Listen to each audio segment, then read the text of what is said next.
Hello, everybody. My name is Nam Lim. I'm an associate professor in the computer science department. Today, I'm going to talk about my group's work on using AI to make movies. Um, I will start really quickly. We want AI to be able to make movies in this work, and you can see here on this video that we are able to generate. See that little white snake there that I purposely put in. Let me see. So. Um, we want AI to make movies, and there's three important things to make it happen. One is that we need to make longer video because currently the AI technologies can maybe generate up to 4 seconds. Even those big startups, famous startups, that's working in this video generations, their technique sometimes you see a lot of degradation as they generate longer and longer video. And so one of the things to make this happen is that we will need the technology to make very long videos. And also, like, we need to be very efficient in generating our videos because like, for example, later on I'll talk about physics-based video generation, and that takes sometimes a day or two to generate a 30-second video. So we need to look into the problems of being very memory efficient and the speed of doing this thing. Of course, to make a movie, we want to be able to ingest very long context, which is not what I'm going to discuss today. But in essence, movie scripts are very long, and you need text encoders to be able to understand and process them. There are different shots in movies and things like that. Some of my collaborators are working on this, but that's not what I'm going to talk about today. So these are the three main things that we need to make happen in order to generate movies from AI. Okay. Uh, so I'll talk about three things today, and the first thing is how we use the law of physics to generate a long video. And you can see here, like, again, I put the same snake here in the desert, and then this is a video of the oceans.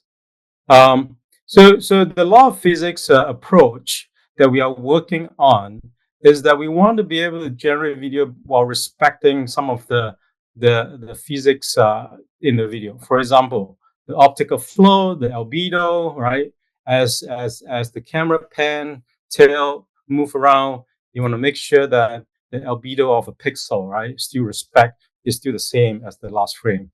We want to respect the specular reflection, volumetric effects, lighting intensities, right? So in this law of physics based approach, the way we are doing this is that we have different assets generations. We can generate material. So you can see here, like, for example, in this video on the left, we can generate like the surface of a cactus plant. We can generate sand looking. These are all physics-based model, right? We can generate terrain. So if you see this one, we can generate the ocean. In the first slide you saw, we can generate the Arctic. We also need to be able to generate objects, right? So you can see that the size, the immensity of this project, all right? So we are building a very big asset factory, right? And when I say that, we're not just building an asset factory like a CAD model, right? We are building an asset factory that is procedural, right? That procedural allows a lot of flexibility, a lot of opens up the door to use LLM as codecs to generate this procedural assets for us. So we are building a really large asset factory that actually models the whole world, and that's the aspiration here. Okay.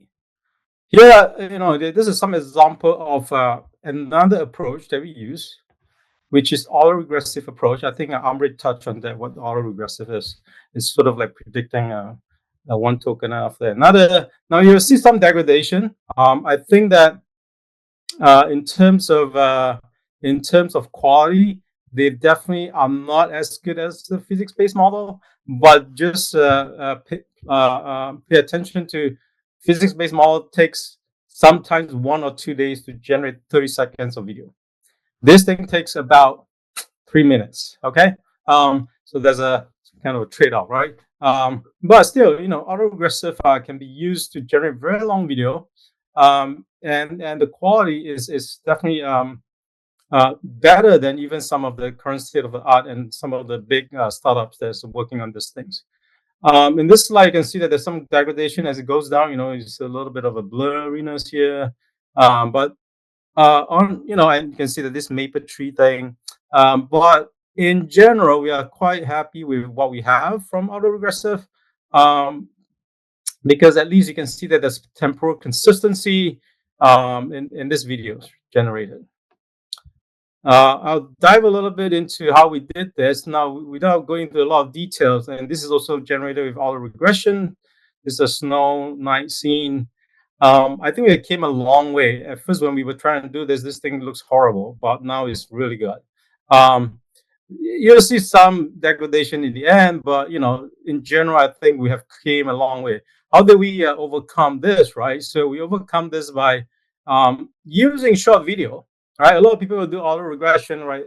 Like what Professor Amri just presented. You can use auto regression technique to present to predict the tokens. Here, instead of token level prediction, we want to predict a long period condition on the last period, essentially, right? And that makes it very efficient. So instead of trying to teach the model to generate very long video, right, which is impossible. First of all, why is it impossible? It's impossible because you will have to train it with hour-long videos, and the GPU memory simply could not take that, right? It would go out of memory very quickly, right? And so you currently what hardware we have, we can only train to generate very short video. But then what you can do is you can build off these short videos, and you include auto regression techniques into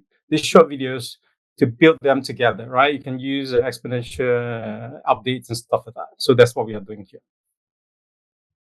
Now I'll talk a little bit about the efficiency work that we have done, because one of the biggest thing or biggest hurdle that we had was, as I was mentioning in the beginning, that the physics-based model, for example, take like a full day to produce 30 seconds. Sometimes take 2 days. It depends on how complex the scene is.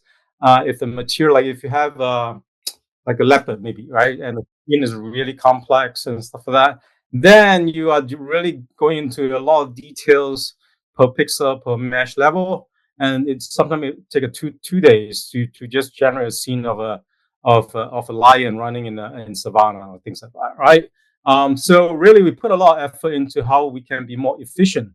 Still in its early days, but we are going to send a paper down to iClear possibly, where we actually have a very nice, elegant way to train huge model on just a Quadro. A Quadro has only 24 gigs, and we only use 4 gigs of memory, right? Some of this model, like the Llama 7B model, is already larger than way 5 times larger than 4 gigs of memory. So we are working on this, and we are very excited about this work as well. It's very agnostic.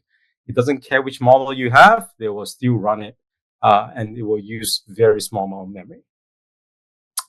Okay, I want to end with this slide, right? So okay, I kind of paint a very nice picture of things are possible, blah blah blah. But to be honest, we are very far away, right? So these are actually not my work. I just put them down here. They are from Clean, and they are from Streaming T2V. The guys are Streaming T2V. Some of these are from I forgot what's that company called, Luma, and all these things.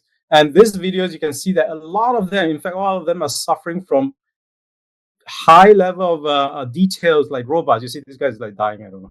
And then this guy's like, the phase change, the context change, and this here, start with this lady, and then at the tail end, it degrades really badly, and all this. So we are really not there yet, to be honest, right? Complex scenes, right? Like a human, like a robot, like somebody is dancing. There's a lot of kinematics involved in the video. becomes very difficult, right? And of course, if the aspiration is to make movies, hours long movie, this errors that's accumulating becomes a very big challenge, right?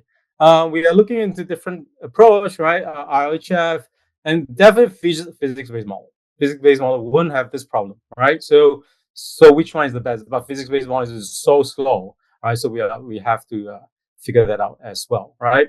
I think one of the other big issue here is that the compute resource, even in our world, right? Even we try to nickel and dime every single GPU resource we get, it's just not enough. A tremendous amount of GPU compute is needed. This is going to be a major bottleneck, especially to academia. I just tried to buy a H100 node, and that thing costs $250,000, and that's 8 GPUs, right? However, among all these problems, we are still trying to drive towards a world where the Hollywood doesn't have any actors anymore, right? So I will stop at this and take questions.